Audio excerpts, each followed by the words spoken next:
Bonjour à tous, bienvenue dans ce nouvel épisode du Comptoir du Cercle. On se retrouve pour l'épisode de septembre. Alors cette fois-ci, nous avons perdu un de nos compères, ou plutôt une, puisque May est indisponible aujourd'hui, mais on est toujours avec l'équipe des mecs, les mecs, Kilvan. C'est ça, Voilà, la vérité quoi. La vérité, et Père Chapi. Bonsoir et surtout bonsoir à tous les otakis fans de mangas.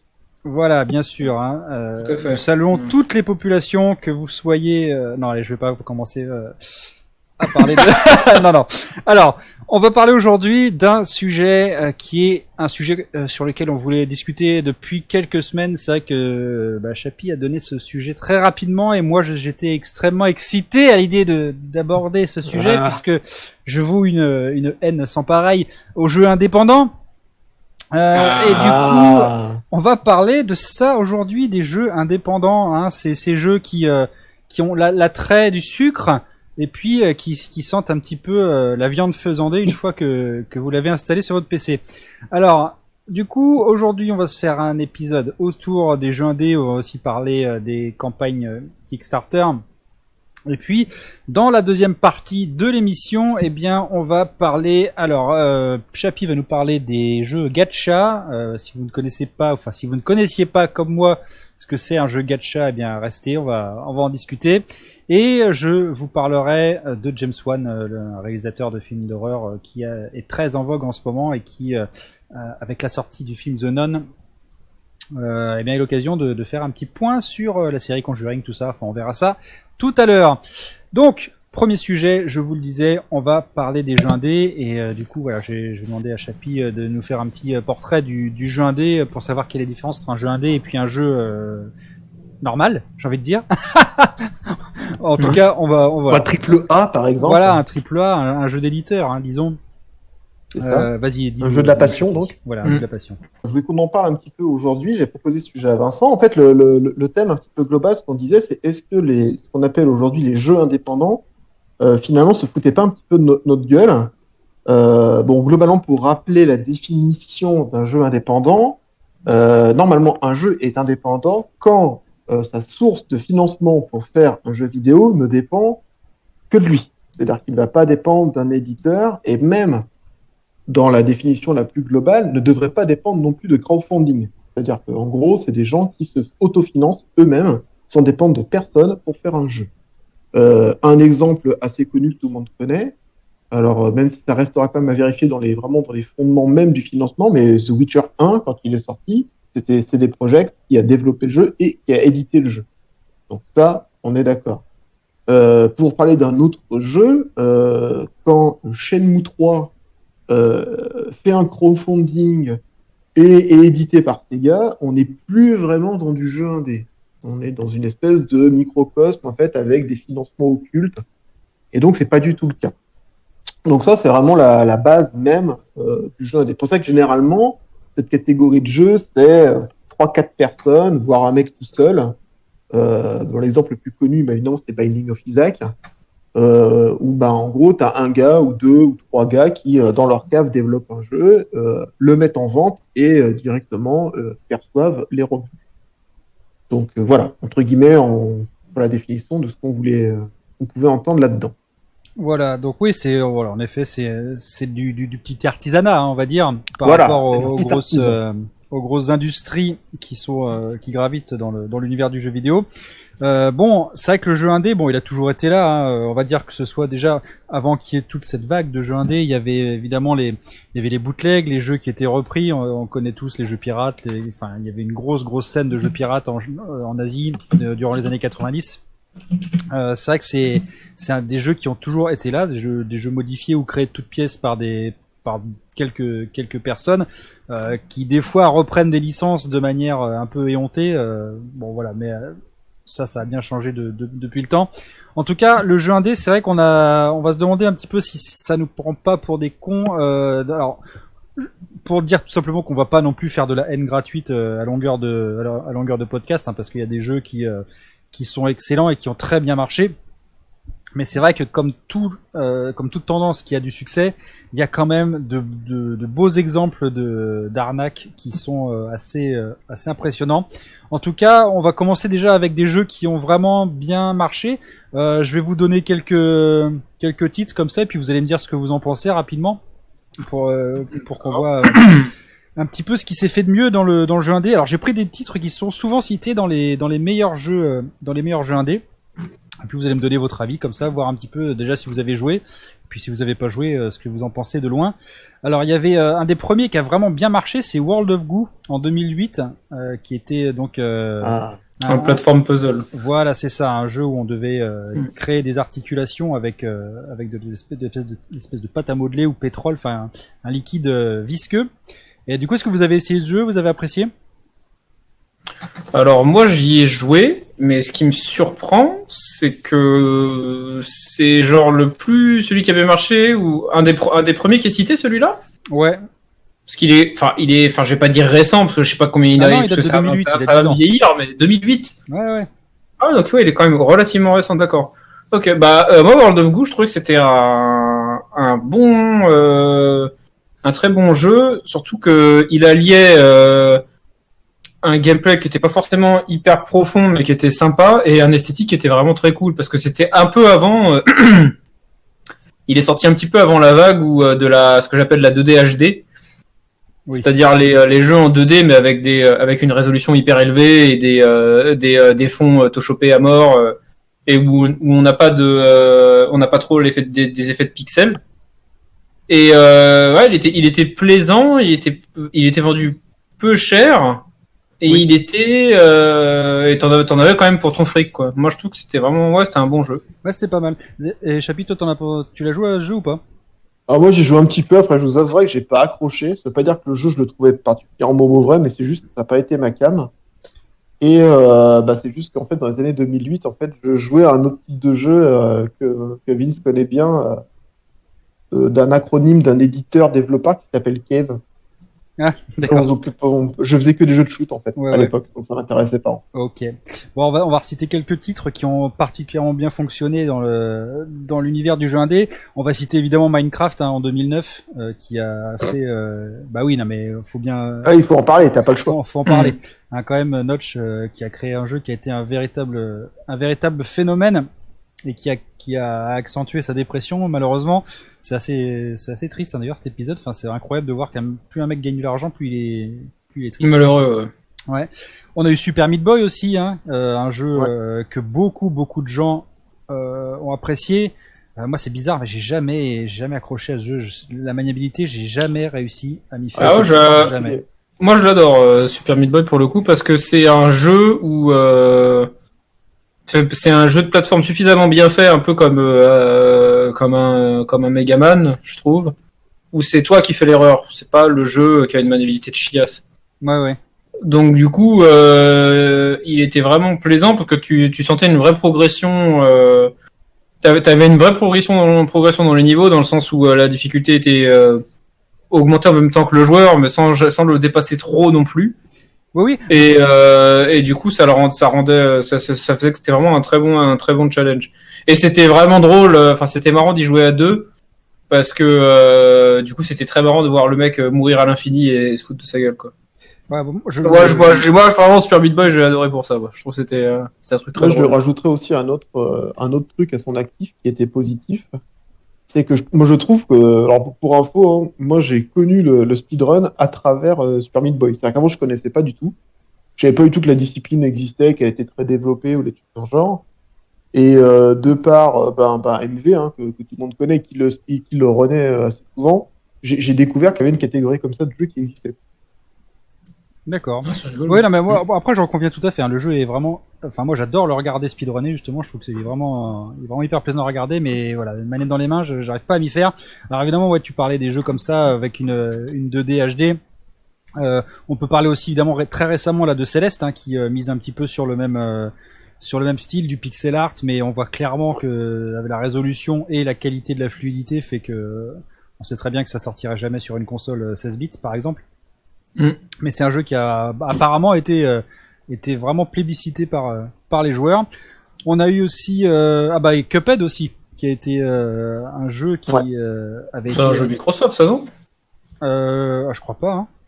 Ah bon? Moi, j'aurais pas cru qu'il était. Vu la qualité graphique, j'aurais jamais cru que c'était un jeu indé. Alors, ça. je crois Mais, qu'il était exclu Microsoft au départ, mais c'était pas un jeu Microsoft, hein, je pense. D'accord. Alors, peut-être que je me trompe, Ok. mais pour passer aussi, on a eu Hunter the Gungeon, qui était plutôt pas mal, un espèce de. Alors, ça aussi, on peut en parler. Bah, faisons une pause là-dessus sur les. Juste, je Ouais. te confirme que Cuphead, c'est Studio MDHR, publié par Studio MDHR. D'accord, voilà. Donc c'est un Donc jeu. après, ils ont juste eu peut-être une aide de la part de Microsoft Hmm. sur le fait qu'ils leur ont peut-être donné les kits de dev à bas prix ou gratuitement sous réserve que le jeu sorte en priorité sur Xbox.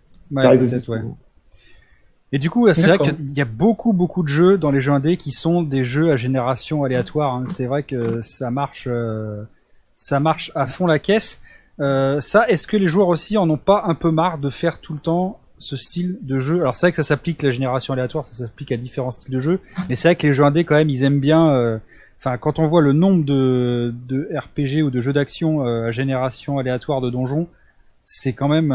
Enfin. Ouais, ça a même créé le nom d'un genre, c'est des roguelikes. Ah oui, voilà, c'est ça, ouais. On appelle ça des roguelikes maintenant, et c'est un style de jeu qui est hyper répandu, ouais. Ouais, c'est fou quand même le nombre de jeux parce que c'est ça aussi. Alors moi, pourquoi j'aime pas les jeux indés, c'est que déjà visuellement tu le vois tout de suite que c'est un jeu indé. Alors je sais pas pour vous ou si c'est moi qui ai un a priori, mais moi je regarde un jeu, je sais tout de suite s'il est indé ou pas quoi. Alors à part The Witcher, d'accord, on est là, pourquoi pas. Mais on va dire que le peu de personnes qui travaillent sur les jeux indés font que visuellement de toute façon tu vois que c'est un jeu qui est Le problème, indépendant. c'est que, comme je disais au départ, quand tu es indé, tu t'autofinances. Donc, tu peux pas te payer une équipe de graphistes 3D où ils vont être 300 à faire de la modélisation. Mais oui. Non, mais je suis genre d'accord. un Assassin's Creed. Moi, le Donc, problème ça peut- que j'ai, c'est que faire du jeu vidéo, justement, c'est un métier, tu vois, et que tu peux pas déléguer à 4 personnes ce qui demande 200 personnes. Et c'est pour ça que moi, je vois tout de suite les jeux indés à chaque fois, et je vois que c'est, alors, soit c'est des jeux donc qui, soit visuellement ou au niveau de la musique ou au niveau du gameplay enfin, il y a une faille. Soit c'est des jeux qui, au niveau de la durée de vie, même s'ils sont très bien, au niveau de la durée de vie, tu te fais avoir, quoi. Pour moi, je vois tout le temps ces deux cas. Par exemple, tu vois, Papers, Please. Bon, c'est un jeu qui visuellement ne demande rien. Mais justement, la durée de vie, elle est acceptable parce que justement, il n'y a pas de travail sur le visuel, alors que Ouais, tu puis prends- Oui. le prix de Paper Please aussi. Enfin, je veux dire, Oui. je crois qu'il était à moins de 10 euros. Le jeu. Voilà. Alors que tu regardes des jeux, qu'est-ce que je peux trouver comme exemple de jeu qui dure 5 heures? Bah si, celui que t'avais parlé la dernière fois là. Pareil, Alors, qui était un donjon ouais. aléatoire. Bah, c'est ce que je te dis. En fait, moi, le truc où je trouve aujourd'hui que le jeu indé, c'est vraiment une enfilade, mais c'est comme c'est pas permis. Alors, évidemment, tu auras toujours des exemples où tu trouveras des studios indépendants qui font du job et qui font un excellent job. Tu as parlé de Celeste, c'est vraiment le cas.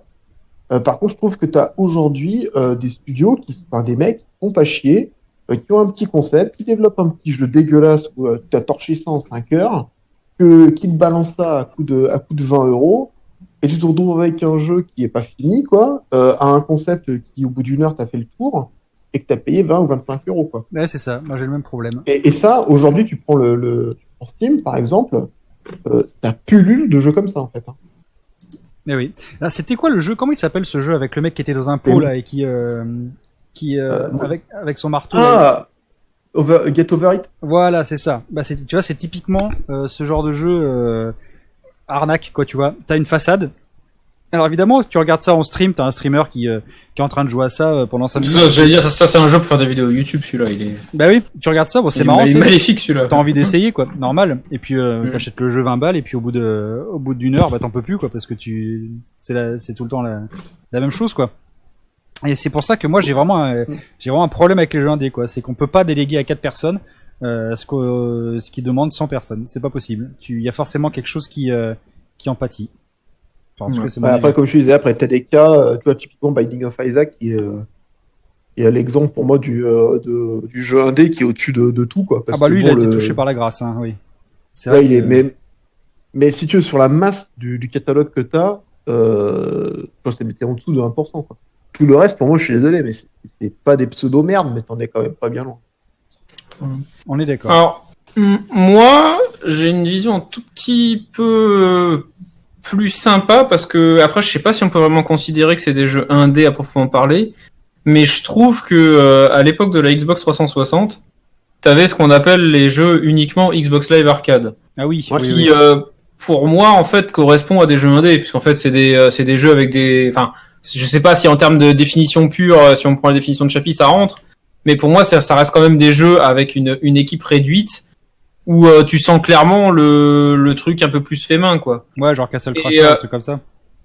Ouais, et il y en a vraiment énormément que j'ai trouvé vraiment excellent. Genre, voilà, du coup là c'est pas un jeu, c'est pas un jeu Xbox Live Arcade, c'est un jeu PlayStation only là. Mais genre t'as Journey, qui est un jeu sur la PlayStation 3 que je trouve que graphiquement est superbe.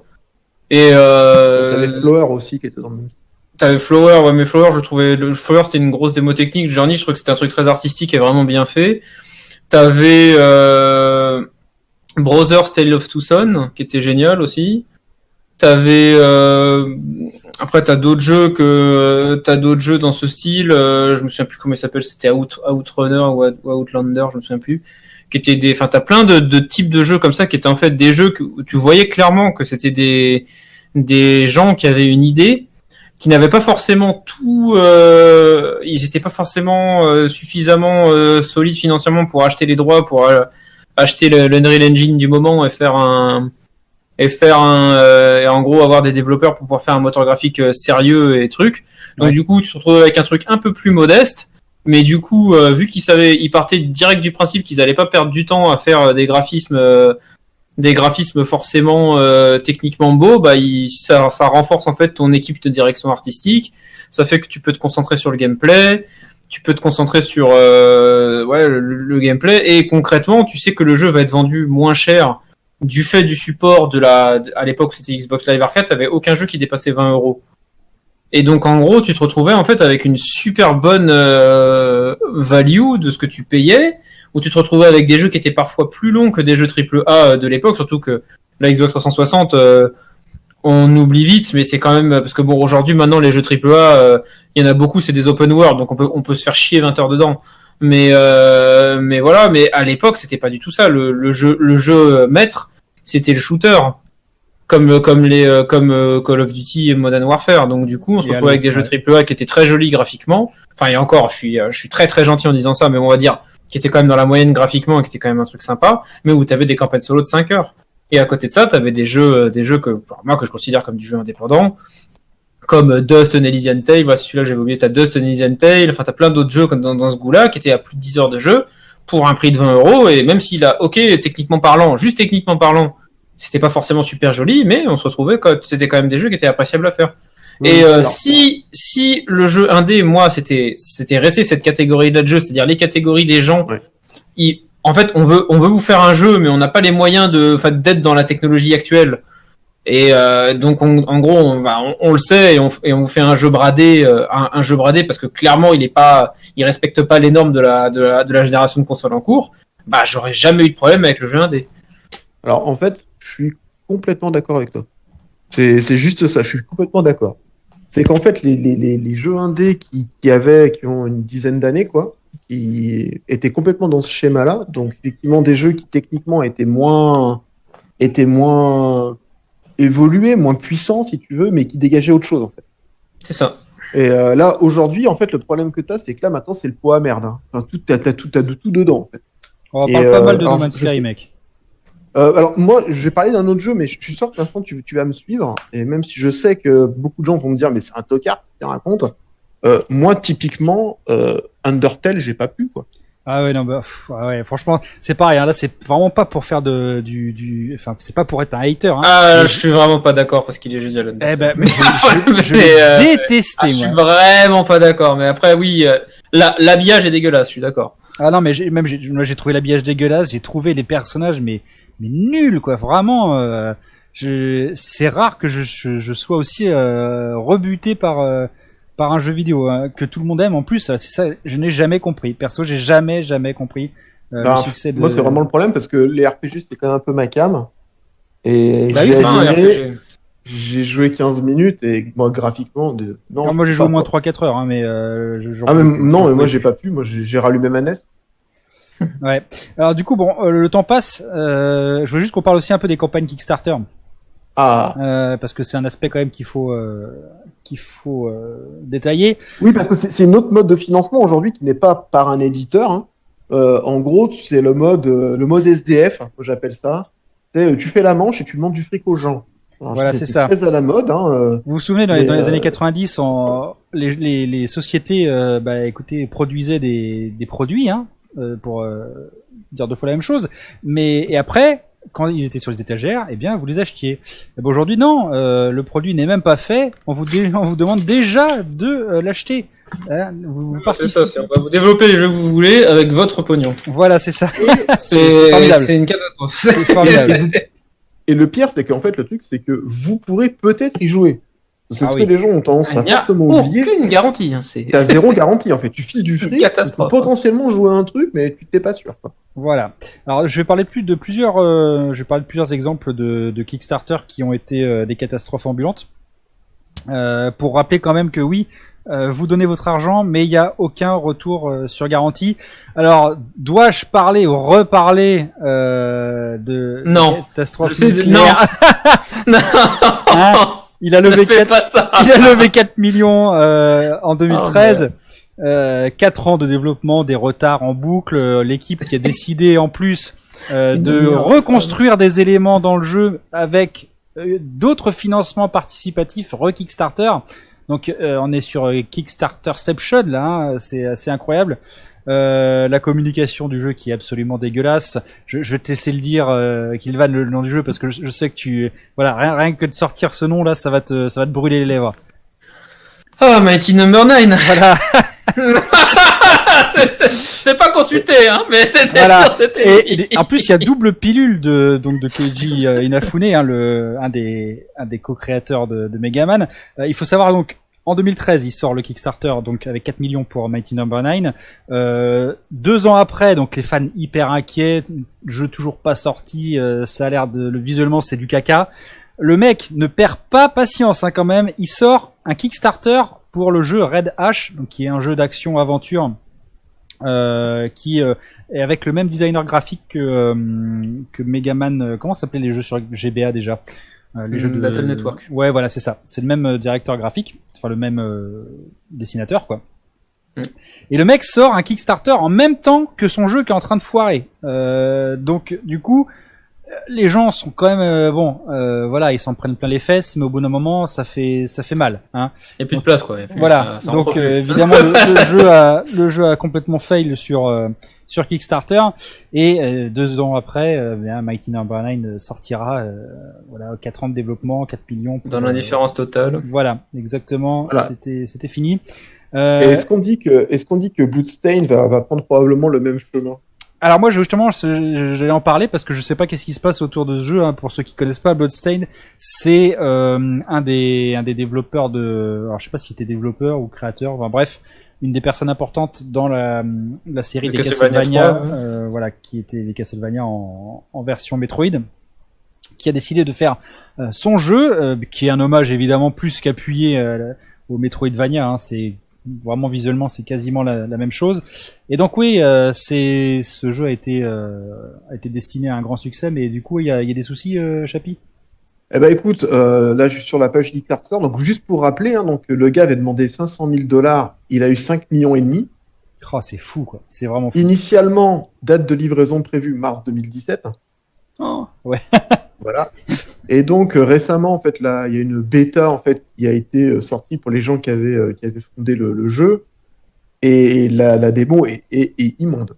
Immonde. Enfin, il n'y a même pas de mots. L'animation est catastrophique. Les bruitages sont dégueulasses. Et les screens du concept art n'ont juste rien à voir. D'accord, ça fait plaisir. Donc voilà. Donc en gros, ça sent le Mighty Number 9 en puissance. En puissance, voilà. Okay. Bon, je dis juste, par exemple, pour la blague, il y a quand même 4 personnes qui ont donné $8 500 pour jouer à ce jeu-là. Oh, c'est fou, quoi. C'est vraiment fou. Alors moi, j'ai une question, parce que je le remets pas, Bloodstained. Est-ce que Bloodstained, c'est celui qui a les mêmes graphismes que Castlevania NES? Alors, non. Alors ça, en fait, c'est ce Bloodstained-là que tu vois, c'est en fait, c'était une pré-release qu'ils avaient fait. C'était juste pour faire une espèce de démo technique de ce qu'ils pouvaient faire.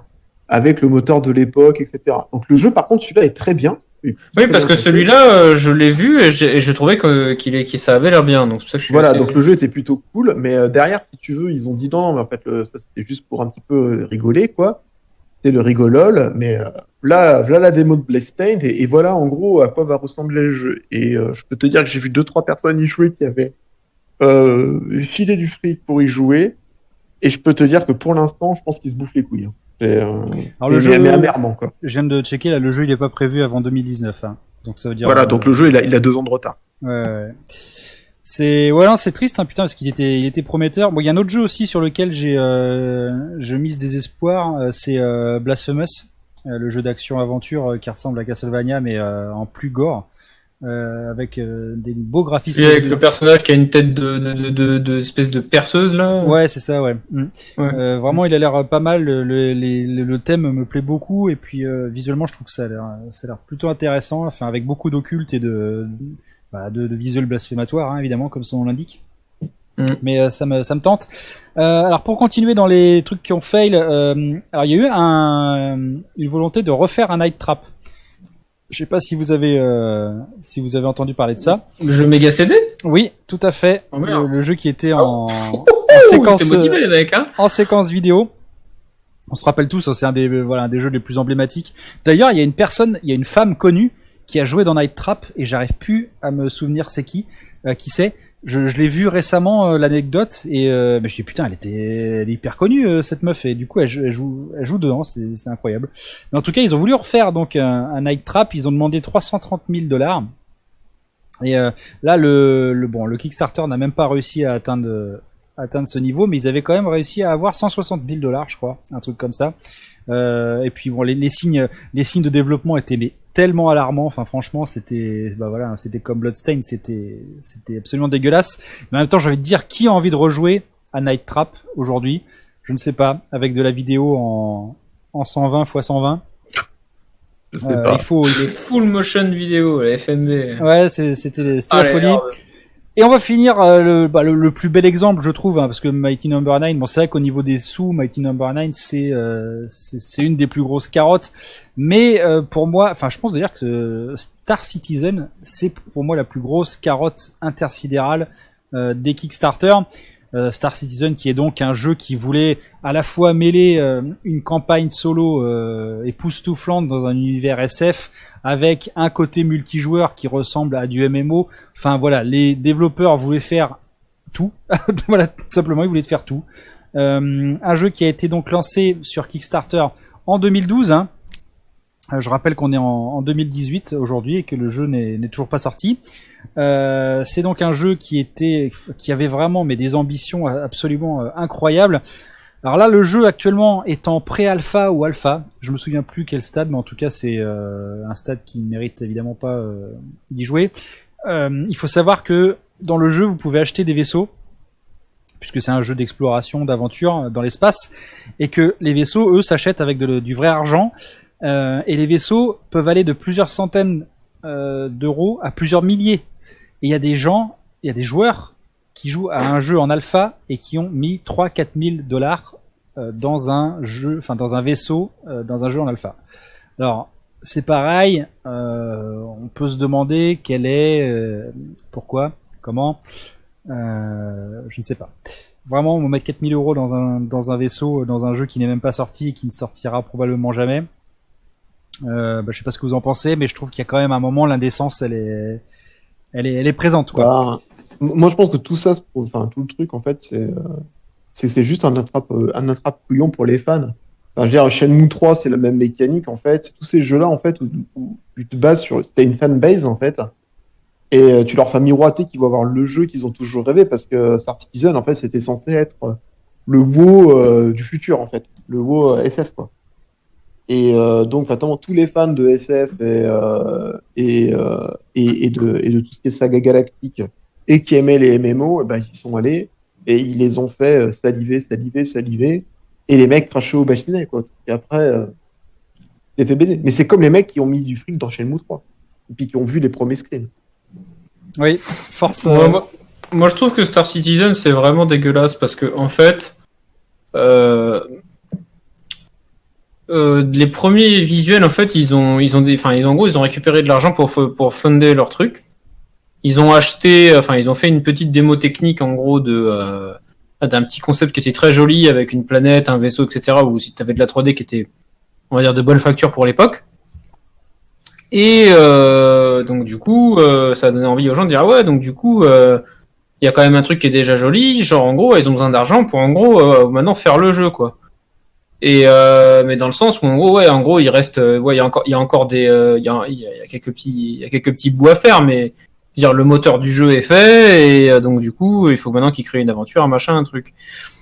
Et moi, je trouve que ça, c'est là où en fait je trouve la fourberie vraiment extrême, c'est-à-dire qu'en fait, c'est clair et net que l'ambition du jeu, il a 30 ans le Kickstarter a fait 30 ans trop tôt, quoi. Enfin, oui. tu ne peux pas envisager à faire un jeu où en gros à peu près tout le monde pourra y jouer avec des bécanes, pas des trucs avec des psys qui sont pas 4000€. Avec ce qu'ils disent, en gros, ils vendaient le truc comme quoi, en gros, tu prenais ton vaisseau, tu t'allais tout droit vers la stratosphère et tout, sans temps de chargement, sans rien, t'allais pouvoir aller voir de planète en planète. Derrière ça, ils allaient faire croire qu'en gros, ils allaient aussi faire une campagne solo. Donc, c'est-à-dire payer toute une équipe de développement de plusieurs millions d'euros pour pouvoir, en gros, avoir un jeu qui tient la route à la façon, je sais pas, d'un Deus Ex Mankind Divided ou un truc comme ça. Enfin, c'est du mensonge pur et simple, quoi. Ça ne fonctionne pas. En fait, on marche sur la tête. Soit tu fais un truc de gestion spatiale avec une gestion de vaisseau propre, soit tu fais un truc où en gros tu peux visiter un truc où tu visites en gros un système solaire, ou soit tu fais un RPG futuriste, mais tu peux pas tout mélanger. Mais c'est beaucoup. Enfin, je comprends pas comment on a pu se faire avoir avec une campagne comme ça. Et en plus, oui, ils ont des prix mais ridicules avec des items in-game que tu payes, et enfin, au bout d'un moment, enfin, faut quand même se poser 5 minutes et se demander, mais en gros, où est-ce que va l'argent, quoi? Parce que ça fait 6 ans qu'ils vous montrent des trucs, et le jeu il avance quasiment pas. Là, il y a je veux dire des connards, c'est un peu le méchant, mais t'as des connards en gros qui montrent des vidéos de l'alpha du jeu où en gros tu vois clairement qu'en gros les mecs ils ont passé un mois à coder un pauvre bouton dans le vaisseau pour pouvoir resizer je sais pas, les ailerons du côté de ton vaisseau où tu peux t'avancer sans aucune et tu peux maintenant bouger le vaisseau et t'as aucune impression de vitesse et tout. Enfin, tu vois bien que c'est complètement utopique et ça ne fonctionnera jamais, c'est pas possible. Ou alors faut vraiment que ça devienne un truc, et en gros ça devient un espèce de jeu qu'on devra payer 200 balles en plus de tout le Kickstarter qu'on a fait. Mais c'est pour moi ce jeu-là, c'est vraiment l'opposé du spectre, mais c'est tout aussi déconnant qu'un pixel art de merde, quoi. C'est-à-dire que là en fait c'est l'autre niveau d'enculerie, quoi. Pour moi, c'est vraiment prendre les gens pour des idiots et se servir de la crédulité des gens. Ouais, je trouve ça vraiment, vraiment dégueulasse, quoi. Franchement, pour moi, ce jeu-là, c'est une honte absolue, quoi. On est d'accord. Bon, malheureusement, on n'a pas trop le temps de continuer, mais c'est vrai que voilà, c'est quand même. C'est vrai qu'il y a, comme No Man's Sky, de toute façon, il y a vraiment, il y a une communication mensongère dans beaucoup de jeux. Et c'est pas. Au moins, No Man's Sky est sorti et ça reste un jeu malgré tout. Oui, même oui. si. Mais je veux dire, c'est des pratiques qui sont plus acceptables. Ouais, les pratiques sont dégueulasses, mais le jeu est sorti, même si c'est pas exactement ce qui était prévu. Ça reste. Tu achètes quand même un jeu. Là, pour moi, Star Citizen. Ah oui, non, on passe un jeu. Oui, non, on est à un niveau encore au-dessus. Mais bon, voilà, c'est pour ça que on n'est pas non plus fan de ce type de pratique. Je pense que vous comprenez le point de vue. Alors, on va passer à la deuxième partie. C'est vrai qu'on aurait pu discourir encore longtemps, mais c'est vrai que le temps passe vite, malheureusement. Et donc, on va passer à la deuxième partie, et je vais laisser Chapi va nous parler un petit peu des jeux gacha. Pardon, excusez-moi, des jeux gacha donc que je ne connais pas, mais que je vais découvrir avec vous par l'intermédiaire de. Bon, alors très rapidement, est-ce que vous savez pourquoi on appelle ça les jeux à gacha?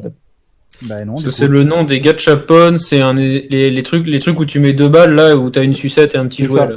En Vincent, t'es sûrement eu quand t'étais petit, tu sais, t'avais des espèces de grandes boîtes, il y avait plein de boules à l'intérieur. Oui, tu mettais une pièce de 10 balles. Tu tournais et puis t'avais une boule. Ouais. En fait, dedans, t'avais un personnage. Ou pour les filles, il y avait des bagues, je me rappelle, en plastique. Et en fait, au Japon, ils appellent ça gachapon parce qu'en fait, quand tu tournes le truc, qui va permettre de faire tomber la boule. Les Japonais disent que ça fait le son gacha, et quand la boule tombe, ça fait pong. D'accord. Donc gachapon, en fait, tout simplement. Ok. Donc les jeux à gacha, en fait, c'est à la base, c'est des jeux où tu as une forte donnée composante aléatoire dans le jeu. Donc la grande mécanique, c'est les jeux téléphone portable, où tu dois composer une équipe et que tu auras systématiquement deux mécaniques. La mécanique free, où c'est des personnages peu puissants, qui vont pas être game changer, mais qui vont permettre de commencer, de jouer un petit peu, etc. De façon à tapater pour après aller taper dans les personnages qui, eux, vont nécessiter d'utiliser des ressources alors que tu peux choper difficilement dans le jeu ou que tu peux acheter avec de l'argent. Et ces ressources-là vont te faire ce qu'on appelle des pools. Donc tu as par exemple pour 50 Dream Balls sur Captain Tsubasa, bah, tu peux tirer en fait 10 personnages et dans ces 10 personnages, tu as une probabilité variable d'obtenir des personnages plus puissants que les autres.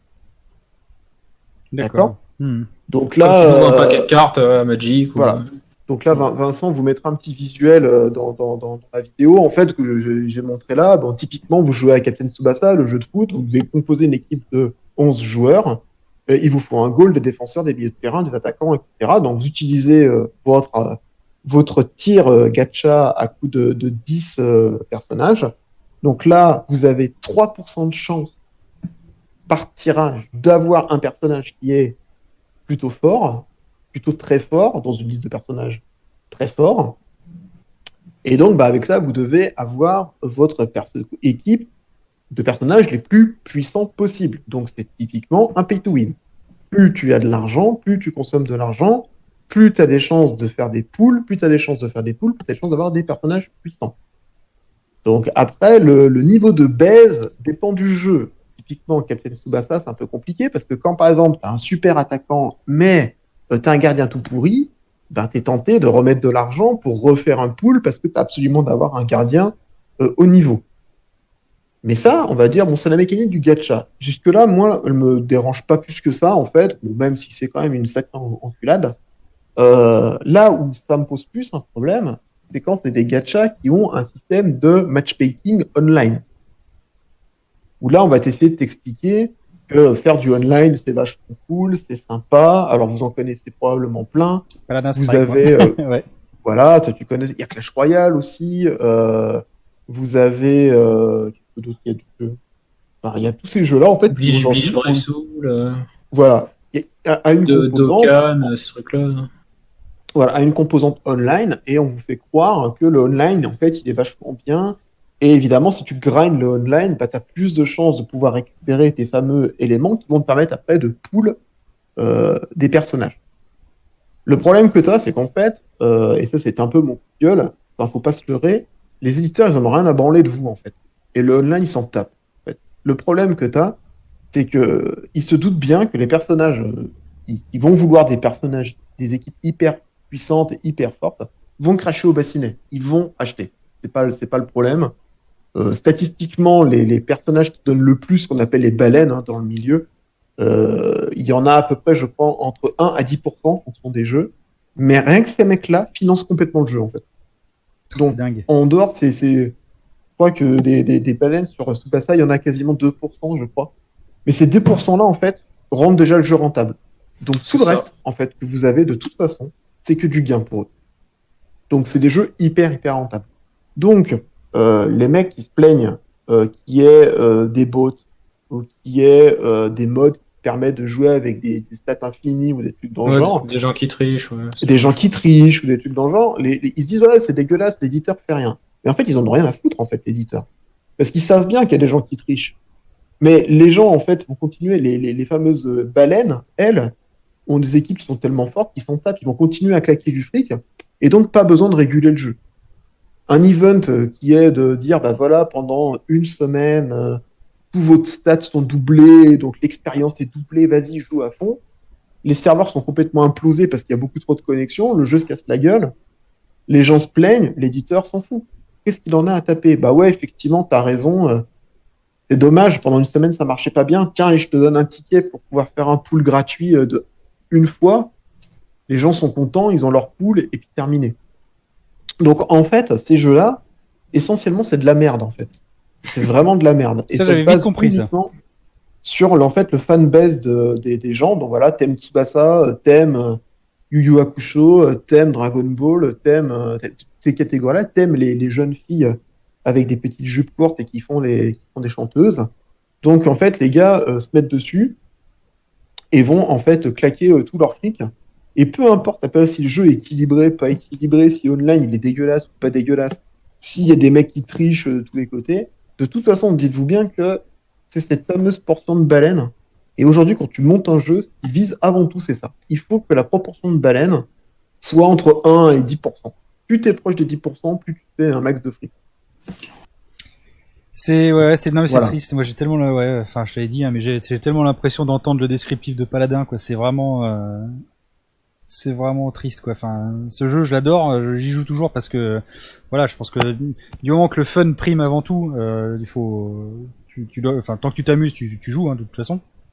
Mais c'est vrai que c'est tellement ça les développeurs qui n'en ont absolument rien à secouer, qui sortent des personnages qui sont moitié fumés et qui ne les rééquilibrent pas au patch d'après, alors que tout le monde attend le rééquilibrage. Enfin, des trucs comme ça, c'est vraiment évidemment on parle pas des boîtes et tout ça là où vraiment les prix sont complètement flingués. Enfin, c'est triste, hein. Franchement, alors moi j'ai eu la chance parce que voilà, pour parler de ce jeu, j'ai eu la chance parce que moi je l'ai crowdfundé, enfin je l'ai pas crowdfundé, mais j'ai acheté le pack fondateur à sa sortie en bêta. Et du coup, c'était un pack où tu payais 15 € et tu avais tous les persos futurs gratos à vie. Ouais. Donc ça, c'était le bon plan pour ceux qui aimaient le jeu quand il est sorti. On achetait ça et puis J'ai la même chose sur Smite. ouais, voilà.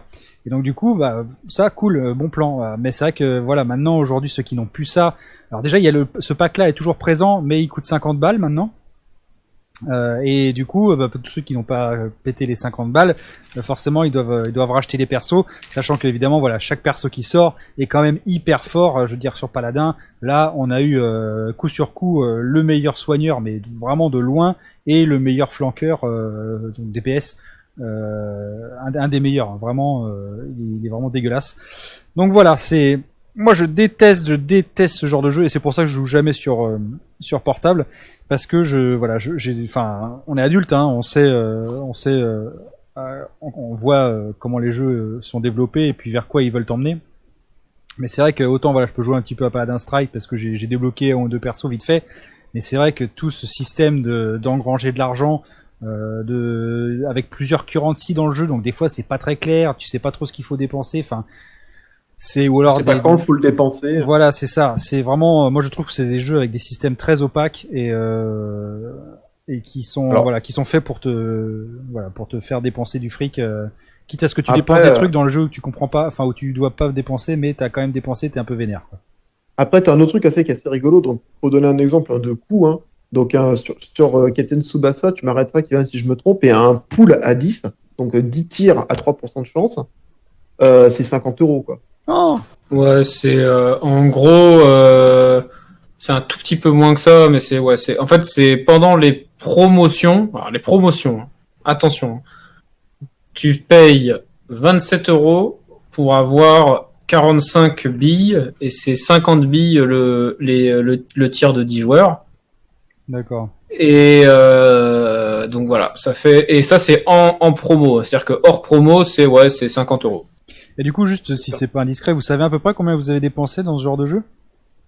Moi, j'ai dû mettre, je pense, 60-70 € le prix d'un jeu, en fait. D'accord. Moi j'ai mis un peu plus, je pense, parce que j'ai mis, j'ai dû mettre un peu plus de 100 balles. Ok. 150, je dirais. Bah en fait, moi je prends ça comme un abonnement, c'est genre je prends justement ces billes à 27 €, voilà, et j'y joue depuis janvier, Ah on non, voit un peu plus. Ouais, mais bon, tu vois comme quoi c'est hein, c'est vraiment fou. Accumuler ça va vite, hein. Ouais. Ouais, Après c'est moi, ça. Après, juste un truc Vas-y. pour la petite histoire, après je laisse parler Sylvain. Juste quand même savoir qu'en fait, il y a des gens qui jouent à ces jeux, non pas par plaisir, mais pour revendre leur compte. Ah ouais. Et là, tu vois, typiquement, je vois un mec qui est en train de revendre un de ses comptes Captain Tsubasa, ça se vend 2500 € quand même. Oh la vache. Bon, Putain.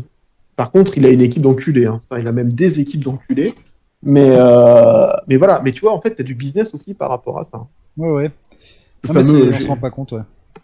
c'est assez hallucinant, quoi. Ok. Bon, bah écoutez, je vais parler vite fait de mon sujet parce qu'il nous reste pas. J'ai pas le temps de parler. J'aurais bien aimé juste dire 2-3 trucs sur les gachas. ça me Vas-y. dérange Ah pas. oui, excuse-moi, vas-y, Kilvan. Alors juste, moi les gachas j'ai j'ai 3 problèmes. Premier problème, et sur certains, c'est que effectivement c'est beaucoup trop cher. C'est beaucoup trop cher et c'est dangereux pour.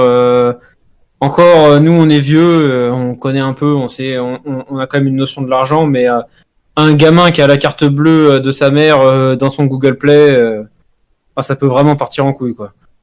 Tu peux vraiment, je pense que tu peux très facilement dépenser 1000, 2000 euros Ah oui, sans problème. pour avoir ton perso, pour avoir ton personnage sur Tsubasa. Hein, c'est quelque chose qui est faisable. Parce que bon, vu que c'est entre 3 et 5% de chance, tu fais le calcul. Hein, ça veut dire que pour 1000 billes à 50 euros, les 50 billes, t'es même pas sûr d'avoir ton personnage. Enfin, ça peut vraiment, ça peut chiffrer des montants qui donnent le tournis, quoi. Ouais. Donc ça, c'est le premier truc qui va pas. Deuxième truc, ce sont des jeux qui demandent quand même, malgré tout, pas mal de temps de jeu, malgré tout. Alors, c'est paradoxal, parce que c'est du temps de jeu où, en fait, t'as juste à cliquer quelques boutons pour lancer des trucs. Mais ça te demande de... Tu cumules sur toute la journée, ça fait quand même un certain temps, quoi. Donc moi, c'est vrai que moi, c'est le genre de jeu que j'y joue quand je suis en gros, quand j'ai des trous au travail, quoi. Parce que c'est juste cliquer, lancer des trucs, etc. Mais c'est vrai que par exemple, quand j'étais en congé, j'y jouais beaucoup moins parce qu'en fait, bah oui, t'as du temps libre, t'as d'autres choses à faire, bah du coup, faire des trucs répétitifs, t'as pas forcément envie, quoi. Donc c'est ça que ça prouve que bon, c'est vraiment un jeu bouche-trou quand quand on se fait chier dans le RER, quoi. Plus qu'un vrai jeu avec même si bon, le Captain Tsubasa a un gameplay qui reste sympathique et un mode en ligne, mais c'est pas voilà. Mais moi, le vrai problème, je pense que ces deux trucs-là,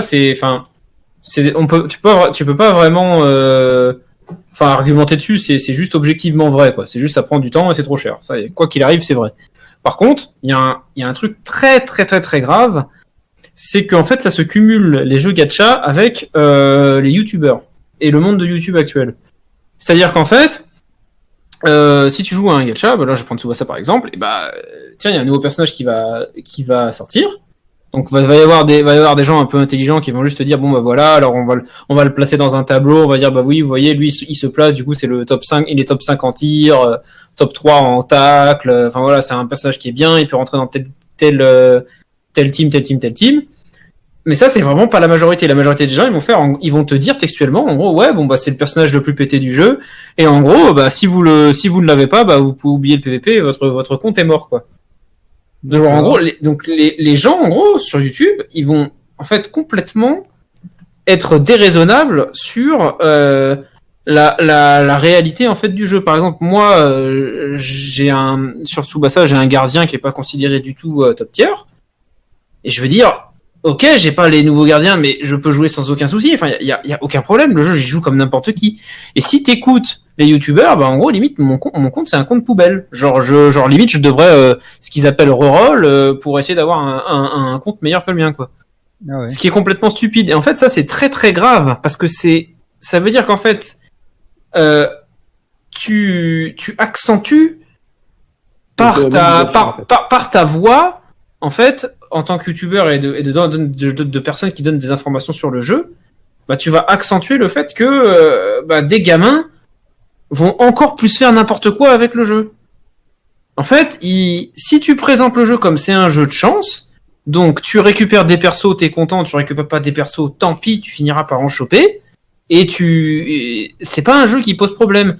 Mais si t'as des gens qui te disent ouais putain lui il est pété, vas-y, je peux plus rien faire en PvP parce que j'ai pas tel perso, c'était surtout sur Tsubasa au début, puisqu'en fait à chaque fin de mois il y a un personnage top tier qui sort. Donc t'avais sur les premiers mois sur YouTube c'était j'ai pas eu Diaz, du coup ouais en PvP je peux rien faire et tout. Alors que c'est totalement faux.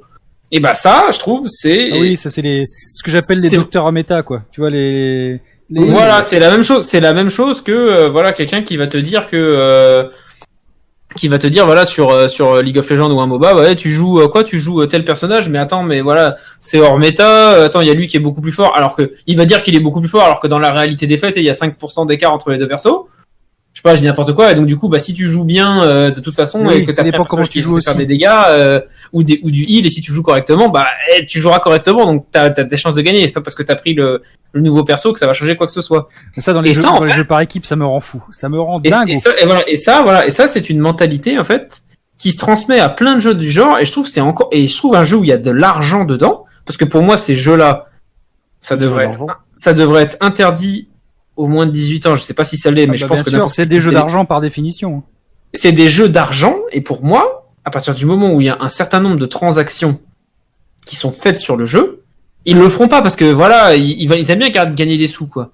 Mais à partir d'un certain nombre d'euros, tu devras avoir un message qui apparaît sur le jeu et qui te dit attention, blablabla, enfin un truc de prévoyance sur les jeux d'argent. Et avec, il y a un numéro. Alors pour info, c'est le cas sur la version japonaise. Oui, bah, en tout cas sur la version globale, c'est pas le cas. Sur la globale, ça a été viré.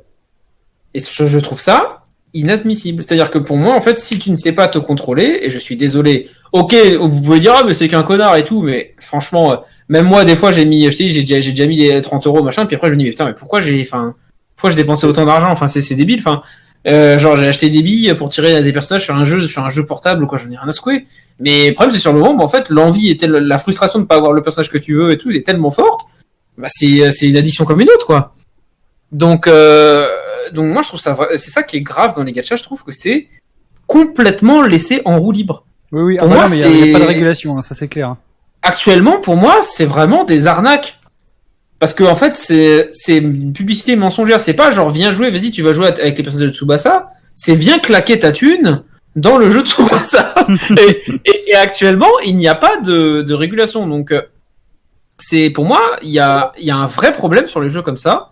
Et voilà, et le cumul donc des youtubeurs, de fait que le jeu il t'arrête pas, etc. Le principe du jeu qui est fait sur la frustration de ne pas avoir les trucs avec des taux de drop très bas. Tout cumulé, je trouve que c'est vraiment pas bien. Après, et je pense que il faut que Google donne le Google Play Store, enfin fasse respecter des règles à ces jeux-là et qu'ils instaurent en fait des systèmes de protection pour les utilisateurs. Oui, je pense que de toute façon, il faut une législation autour de ces jeux. Et voilà, il faut une législation, et il faut faire quelque chose. Voilà, parce que je pense que vraiment, on peut ne pas se contrôler sur ce genre de jeu, c'est possible, et faire n'importe quoi. Je suis d'accord, mais c'est vrai que oui, enfin, il y a eu le problème en Belgique avec Overwatch là, et les lootbox. C'est un bon. Ah oui, c'est exactement le même principe. Hein. Voilà, on n'est pas très loin. Hein, c'est un peu le même principe, et c'est vrai qu'il faut vraiment faire très très attention. Comme tu le dis, bon, nous on est des adultes et encore, voilà, moi c'est pareil. Hein, même nous, on claque des trucs ridicules, enfin, des sommes ridicules malgré tout. Quoi. Bien sûr. Donc il faut vraiment faire très attention. Mais en tout cas, c'est vrai que c'est quand même étonnant que ces jeux aient autant de succès parce que on sait pertinemment. Alors après, voilà, peut-être que comme tu le dis, nous on est des adultes. Mais peut-être que c'est pas nous sûrement la cible principale de ces jeux, mais c'est quand même bizarre parce que voilà, c'est quand même nous qui avons le porte-monnaie, qui avons ouais, mais c'est ça qui est difficile, c'est qu'en fait la cible elle est multi-âge. La cible elle cible le fan en fait, et le fan il a pas d'âge. Hein. Oui, sans doute. Tu dois avoir. Je te sors un gacha North Star Scan avec tous les personnages que tu as toujours voulu avoir. Je te garantis que voilà, t'as envie d'y jouer, même si le gameplay il est à chier quoi. Ah oui, bah oui, et bien voilà, sûr. Tu joues les personnages que t'as toujours voulu. Oui, moi tu me sors un truc au Kutonoken ou un truc qui a de la gueule où je peux y jouer, c'est clair que j'y jouerai quoi. C'est con hein, mais ça c'est clair et net hein. Bah c'est vrai. Bah moi c'est pour ça que je joue à Paladin Strike, hein, c'est parce que j'aime bien Paladin et que je retrouve les persos que j'ai bien aimés, alors que je vois le système et c'est pareil, c'est de la merde. Hein. Enfin, je veux dire, il faut acheter plein de trucs. Il y a des rôles et tout, enfin bref, tout ce qu'on aime quoi. Mais oui, en effet, c'est une question d'univers plutôt que de gameplay. J'en conviens. Mais en tout cas, non, mais c'est intéressant ce genre de jeu parce que c'est vrai que ça pullule sur les téléphones portables. Et moi, c'est vraiment, je m'y suis mis quoi. Et voilà, Paladin Strike, je l'ai testé il y a 1 mois et demi quoi. Vraiment, avant, j'ai jamais été en contact avec ce genre de jeu. Et j'ai tout de suite vu le danger dans ces pratiques quoi. Vraiment, ça fait peur si tu sais pas te maîtriser. Mais bon.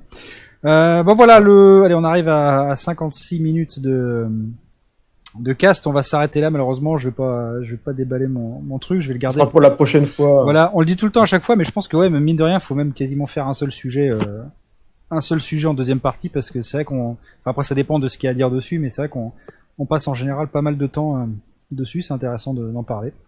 En tout cas, voilà donc pour ce numéro de septembre. Hein, c'est toujours sympa de se retrouver, mois après mois. Là, finalement, on a pris nos petites habitudes, nous aussi. Exactement. Puis, on est bien, on est comme à la maison, hein, les vieux couples, tout ça. Ah. En tout cas, voilà, on vous remercie énormément. Alors, je vais le dire parce que je pense que le prochain, on va essayer de se faire une saga Jurassic Park. Là, on en a parlé. Je pense que ça va être fait ce mois-ci. On va se voir avec les garçons et la fille. Parce que là, ce qui est plutôt pas mal, c'est qu'avec la saga Jurassic Park, il n'y a pas non plus 25 films, hein. Donc ça va être assez vite fait. Il y a la trilogie originale plus les deux Jurassic World. On va essayer de parler de ça la prochaine fois. On va vous sortir un hors-série et puis bien sûr vous retrouverez l'épisode classique qui sortira le 1er octobre ou début octobre. Je vais dire comme ça. Je vais pas annoncer les dates comme ça. Enfin, on le sait nous dans notre cœur, tu vois, mais pour que vous n'ayez pas d'attente. En tout cas, voilà, ça fait plaisir de se retrouver mois après mois. Et puis, on vous retrouve donc ce mois-ci pour un autre épisode. Messieurs, je vous souhaite la bonne soirée. Voilà, moi je retourne sur Magic Arena à les débits. Voilà, bonne soirée. Allez, Ciao. salut tout le monde. Ciao.